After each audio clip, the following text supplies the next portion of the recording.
Go. All right, so I just got the news this morning actually. Um, and it was in a Facebook group for language learners. I don't this just it's just been a crazy last 13, 15 months. Um, I've been watching Moses since 2014, 2015 probably. Um, when I first got to Italy, I didn't know how to learn a language. So, I started looking for different solutions. And I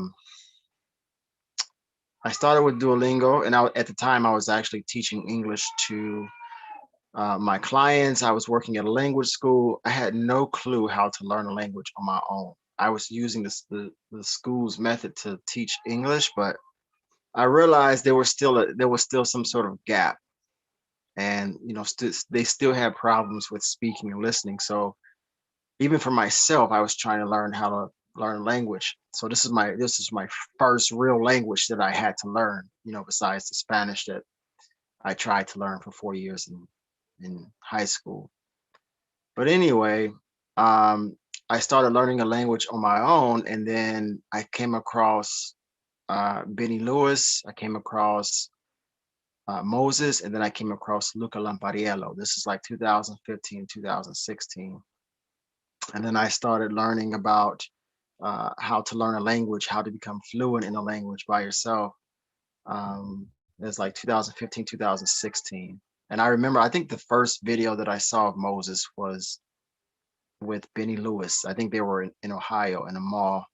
And it's sad to see because, one of the few Black language learners um, is gone. And he's my age.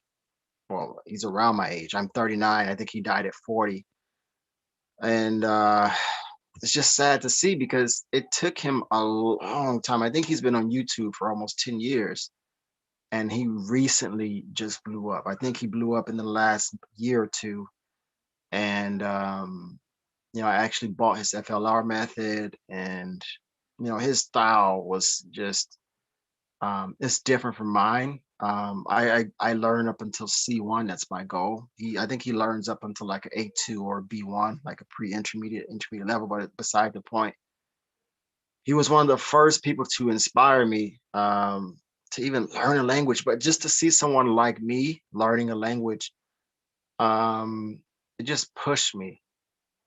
And just to see his journey, how he started. When you look at his original videos, it's just him talking into a camera like me right now. Like I don't have, fancy production quality. I don't even edit my videos yet. And that's how he started. But he just started because he liked and he loved learning languages. And for me, it I think his story kind of started like mine because when I first moved to Italy, I never thought I would be teaching English ever, never ever. And I think for him it was Chinese. He started teaching other people Chinese, um, and it just kind of happened by accident. And it's the same with me. And I don't know. Anyway, it's just sad to see. He had a few kids just like me. I think he had like two or three kids. Um, but yeah.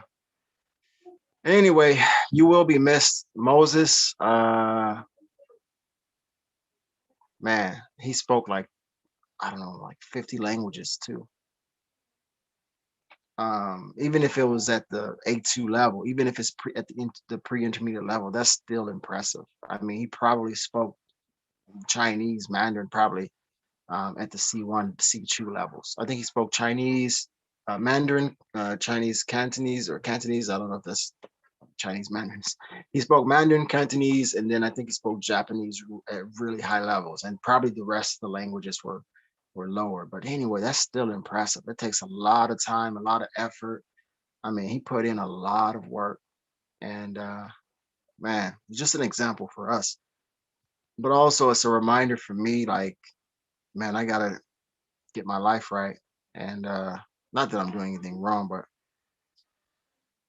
I have to push for God. I have to, spend more time with my family. I know it's a Saturday. I usually work every day, but I think I'm gonna spend some time with my family today and just appreciate life. So yeah, it's gonna be sad to see, man. To see him gone.